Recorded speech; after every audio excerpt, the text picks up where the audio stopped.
முதல்ல நான் கூழாங்கல் படம் பார்த்தேன் நானு. எனக்கு அருண் மிஸ்ரா கூட்டிட்டு போய் நம்மளோட ஃப்ரெண்ட் ஒருத்தர "நீ இந்த படம் பாருங்க" அப்படின்னு சொல்லி சொன்னாரு. நான் அந்த படம் பார்த்தேன். உண்மையிலேயே எனக்கு அத புரிஞ்சுக்கிறதுக்கு ரொம்ப ரொம்ப சிரமமா இருந்தது. ம் அ எனக்கு நான் ஏற்கனவே சொன்னது தான். நான் நெறைய உலக சினிமாக்கள்லாம் பார்த்ததில்ல. எனக்கு தெரிஞ்சதெல்லாம் தமிழ் சினிமால என்னென்ன படங்கள்லாம் வந்திருக்கோ அதெல்லாம் பார்த்துருக்கேன். இங்க இருக்கிறது மட்டும்தான். இதுல வித்தியாசமா வந்த படங்கள் எல்லாம் தான் எனக்கு ஓரளவுக்கு இருக்கிற புரிதல். அந்த படத்த புரிஞ்சுக்கிறதுக்கு ரொம்ப சிரமமாச்சு. அப்புறம் பேசி பேசி தெரிஞ்சுக்கிட்டேன். அப்புறம் அவர் ஒரு அவார்ட் வாங்குனாரு அப்படின்னு சொன்னாங்க. Rotterdam festival. நமக்கு அதிகமா வெளிய தெரிஞ்ச festivals Cannes film festival, Oscar மட்டும் தான் நமக்கு தெரியும். இது ராட்டர்டாம் ஃபிலிம் ஃபெஸ்டிவல்ன்னு சொன்னாங்க. அதுல அவர் அவார்ட் வாங்கியிருக்காரு அப்படின்னாங்க. ஓ! அப்படியா? ஓகே. அப்படின்னு சொன்னா நமக்கு தெரியல. அப்பதான் அருண் சொன்னாரு, இது ஃபர்ஸ்ட் ஃபிலிம், டெபியூ ஃபிலிம் பண்றவங்களுக்கு குடுக்குற அவார்டு. உலகம் ஃபுல்லா இருந்து செலக்ட் பண்ணுவாங்க. இந்த அவார்ட ஏற்கனவே வாங்குனவர் கிறிஸ்டோபர் நோலன் அப்படின்னு சொல்லி சொன்னாரு. நான் அப்படியே பார்த்தேன் அவர. வினோத்த பார்த்துட்டு, "எந்த ஊரு பிரதர் உங்களுக்கு?" அப்படின்னேன். "அண்ணே இங்க தாண்ணே, மதுரை தாண்ணே" அப்படின்னாரு. எனக்கு ஒரு மாரி அப்படியே கூஸ் பம்ப்ஸ் ஆயிடுச்சு. மதுரையில இருந்து போயி ஒரு இன்டர்நேஷனல் ஃபிலிம் எடுத்து, கிறிஸ்டோபர் நோலன் வாங்குன அவார்ட ஒருத்தன் நம்ம ஊர்ல வாங்கியிருக்கான். ஏன் இது வெளிய தெரியவே இல்ல அப்படின்னு சொல்லி நான் அருண்ட்ட கேட்டேன். இல்ல தெரியலங்க. அந்த படம் எப்பதான் ரிலீஸ்? அத ரிலீஸ் பண்ணி இத ஒரு மொமெண்ட் ஆக்கலாமேன்னும்போது, அது என்ன காரணங்கள் எனக்கு தெரியல. அதுக்குள்ள நான் போக விரும்பல. அது கரெக்ட்டா நடக்கலன்னும்போது, அப்ப நான் அருண்ட்ட சொன்னேன், அவரோட அடுத்த படம் நான் ப்ரொடியூஸ் பண்றேன். அவர் என்ன கதை வச்சிருக்காருன்னு தெரியல. என்னவா இருந்தாலும் நான் பண்றேன். கதைக்காக நான் பண்றதுன்றத தாண்டி, இப்படி ஒருத்தன செலிப்ரேட் பண்றதுக்காக நான் இந்த படம் பண்றேன்னு. இந்த படம் ஆரம்பிக்கப்பட்டதுக்கான ஒரே காரணம், வினோத் ராஜ் அப்படிங்கிற ஒருத்தர செலிப்ரேட் பண்றதுக்காக மட்டும் தான். அதுக்காக தான். இது என்ன பட்ஜெட் எதுவுமே தெரியாது. அவர் கதை சொன்னாரு, ஐடியா சொன்னாரு. எனக்கு ஃபுல் கதையெல்லாம் சொல்லாதீங்க. சொன்னீங்கன்னா, அது இப்படி இருக்கலாம், அப்படி இருக்கலாம்ன்ற டிஸ்கஷன் வரும். நோ. உங்களுக்கு என்ன எடுக்கணும்னு தோணுதோ, அத எடுங்க. பட்ஜெட்ட ஒர்க் அவுட் பண்ணி குடுங்க.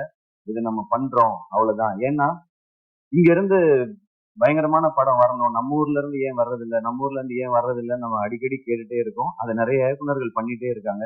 அதையும் தாண்டி ஒரு ஸ்டெப் வைக்கணும்னா, இந்த மாரி ஒரு விஷனோட வரும்பொழுது, அவங்கள எந்த கேள்வியும் கேட்காம, அந்த விஷனோடயே அவங்கள விட்டுறது தான் சரியா இருக்கும்னு எனக்கு தோணுச்சு. ஸோ இது வினோத் ராஜ செலிப்ரேட் பண்றதுக்காக நான் எடுத்த படம். இது இப்போ அந்த செலிப்ரேஷன் ஆரம்பிச்சிருச்சுன்னு நெனைக்கிறேன். இந்த படம் பார்த்து இங்க நித்தின் சார் பேசினது, பாலாஜி சக்திவேல் சார் பேசினது, லிங்குசாமி சார் பேசினது, வெற்றி சார் பேசினது, இன்னும் நெறைய இயக்குனர்கள் பேசினது எல்லாம் பார்க்கும்பொழுது, ஓகே. நம்ம எல்லாரும் சேர்ந்து செலிப்ரேட் பண்ண ஆரம்பிச்சிட்டோம் அப்படிங்கிறது தான். எனக்கு அந்த சந்தோஷம் இருக்கு. வினோத், இது ஒரு ஸ்டார்ட் தான். இந்த படத்துல நான் என்ன இன்வெஸ்ட் பண்ணியிருக்கேனோ, இது போக இந்த படம் வெற்றி அடைஞ்சு எனக்கு லாபம் வந்தால், அதுல ஃபர்ஸ்ட் இருக்கிறத எடுத்து நான் உங்களுக்கு அடுத்த படம் அட்வான்ஸா குடுப்பேன் நானு. நீங்க அடுத்து என்ன படம் எடுக்கணும்னு நெனைக்கிறீங்களோ, அத எடுங்க. அது போக இன்னும் கொஞ்சம் லாபம் கிடைச்சதுன்னா, வினோத் ராஜ் மாரி இன்னும் எங்கேயாவது இயக்குனர்கள் இருக்காங்களான்னு தேடி கண்டுபிடிச்சு குடுக்கறதுக்கு அருண் மிஸ்ரா இருக்காரு.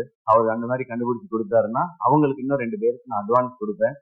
ஆ ஏன்னா சம்பாரிக்கணும் அப்படின்ற மாரி படம் எடுக்கணும். முக்கியம். சினிமால முக்கியமானது பணம் போட்டா அதுலருந்து நம்ம சம்பாரிக்கணும். பட் நான் சம்பாரிக்கிறதுக்கு நீங்க எனக்கு நடிகன்ற அங்கீகாரம் குடுத்து, என்ன அதுலயுமே ஸ்டார் ஆக்கி, என் படத்துடைய வியாபாரத்தையும் நீங்க பெருசாக்கி வச்சிருக்கீங்க. நான் போய் சின்சியரா வேலை பார்த்தா நிச்சயமா காசு வரும்.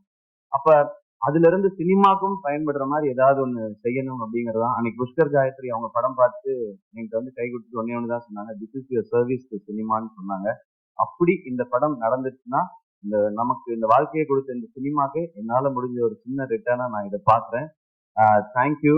வினோத் 2 படம் பண்ணியிருக்காரு. 2 படமுமே இன்டர்நேஷனலா பல ஃபிலிம் ஃபெஸ்டிவல்ஸ்ல போய் பேசப்படுற,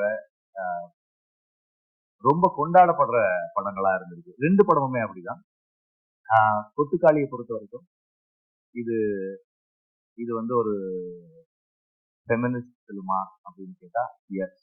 it is it it takes the side of the oppressed. அதாவது பெண்களின் பக்கம் நிக்குது. சாதியத்திற்கு எதிரான படமானா, கண்டிப்பா சாதியத்துக்கு எதிரான ஒரு படமாவும் இருக்கு. இது ஒரு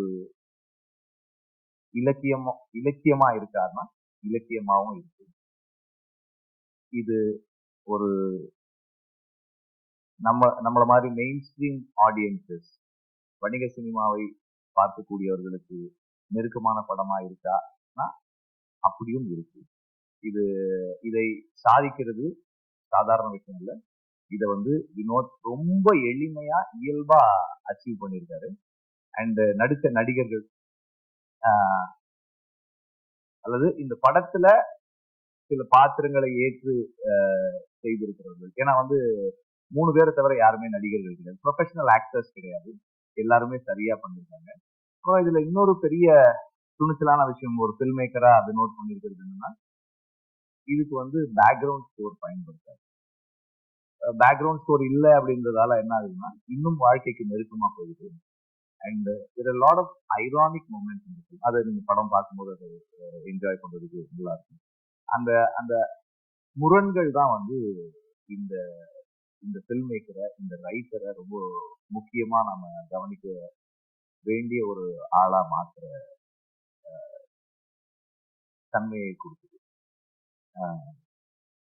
சூரி, அனபென் அண்ட் மற்ற நடிகர்கள், பிரகதீஷ் நடிச்சிருக்காரு. அப்புறம் நிறைய எல்லா நடிகர்களுமே வந்து அந்தந்த பாத்திரங்களாவே இருக்காங்க. யாருமே வந்து அதிகமா போகல, கம்மியா வரல. அண்ட் படம் முடியும் போது எனக்கு வந்து அந்த அந்த நடிகர்கள் அத அந்த அந்த நடிகர்கள் இல்ல, அந்த இயக்குனர் இல்ல, அந்த கதாசிரியர் இல்ல, அந்த அந்த ஒளிப்பதிவாளர் இல்ல, அந்த ஆஹ் ஆஹ் யாருமே இல்ல. அந்த வாழ்க்கை, அந்த வாழ்வியல், அந்த பெண்ணுக்கு என்ன நடக்க போகுது அப்படின்ற அந்த சிந்தனை மட்டுமே நம்ம கிட்ட இருக்கு. அந்த அளவுக்கு ஒரு நேர்மையான, எளிமையான, சிறந்த படைப்பு போட்டுட்டாங்க. சித்தாள் வினோத் வந்து ஸ்கிரிப்ட் கொடுத்து பண்ணியிருந்தாரு. ஃபர்ஸ்ட் மட்டுமே ரொம்ப எக்ஸைட் ஆனோம். படத்துல முக்கியமான விஷயம் மியூசிக் கிடையாது அப்படிங்கிறது சொல்லியிருந்தாங்க. ஏன்னா மியூசிக் இல்லைன்னா ரொம்ப சேலஞ்சிங்கான ஒர்க் ஆகுதுன்னு தோணுச்சு. யூஸ்வலாக த்ரில்லர் படங்கள், ஹாரர் படங்கள், ஆக்ஷன் படங்கள்லாம் கூட சவுண்டு ஈஸியாக பண்ணிடலாம் நம்ம. இந்த கொட்டுக்காளி மாதிரி படங்கள் பண்ணுறதுக்கு வந்து கொஞ்சம் மெனக்கிட வேண்டியிருந்தது. கொஞ்சம் சேலஞ்சிங்காக தான் இருந்தது. லொக்கேஷன்ஸ் கொஞ்சம் டிஃப்ரெண்ட் டிஃப்ரெண்ட் லொக்கேஷன்ஸாக இருந்தது. ஆடியன்ஸ் போர் அடிக்காமல் இருக்கணும். மியூசிக் இல்லைங்கிறதுனால நாங்கள் சவுண்டை ரொம்ப ஓவர் டூ பண்ணி பயங்கரமாக சவுண்டை காட்டணும் அந்த மாதிரிலாம் ஒர்க் பண்ணல. ஸ்கிரிப்டுக்கு என்ன தேவையோ அதை தான் பண்ணியிருக்கோம் படத்துலையுமே. அதுதான் டைரக்டரும் விரும்பினாரு. ரொம்ப ஓவரா போர்ஸ் வேணாம், ரொம்ப ப்ரெசென்ட்டாக வேணாம். படத்துல இருக்க நீங்க ட்ரெய்லர்ல பார்த்த மாதிரி அந்த எலிமெண்ட்ஸ் தான் படத்துல இருக்கும். வெஹிக்கிள்ஸ் இருக்கும், ஷேர் ஆட்டோ இருக்கும். அதுக்கு தான் சேவல் ஒரு இம்பார்ட்டன்ட் ரோல் ப்ளே பண்ணியிருக்கோம். இதை வச்சே தான் நாங்கள் ப்ளே பண்ணியிருந்தோம். நிறைய இடங்கள்ல ரொம்ப சைலன்ஸ் ஷாட்ஸ்லாம் இருக்கும். அது வந்து ஒரு நல்ல எக்ஸ்பீரியன்ஸ் கொடுக்கும். தியேட்டரிக்கல் எக்ஸ்பீரியன்ஸாகவே நல்லா இருக்கும் படம். எல்லாரும் எல்லாரோட சப்போர்ட்டும் தேவை. இந்த மாதிரி படங்கள் வந்து கண்டிப்பா வெற்றி பெறணும். அது உங்க சப்போர்ட் தேவை. இந்த மாதிரி படத்தை ப்ரொடக்ஷன் பண்றதே பெரிய விஷயம். அது ப்ரொடக்ஷன் பிரகாஷ் சாருக்கும், கலை சாருக்கும் ரொம்ப நன்றி. இந்த மாதிரி படங்கள் கொடுத்ததுக்கு. நான் அவருக்கு ஆல்ரெடி நான் மாவீரன் மீட்லேயே சார்கிட்ட சொல்லியிருந்தேன். சார் இந்த படம் கண்டிப்பாக உங்கள் பேனர்லேயே ஒரு ஃபெதர் ஆன் நெட் மாதிரி இருக்கும் இந்த படம் கண்டிப்பான்னு சொல்லியிருந்தேன். அது கண்டிப்பாக நடந்தது. அது மாதிரி மேலும் மேலும் இது மாதிரி நல்ல தரமான படங்கள் நீங்கள் ப்ரொடக்ஷன் பண்ணுங்க. தேங்க்யூ.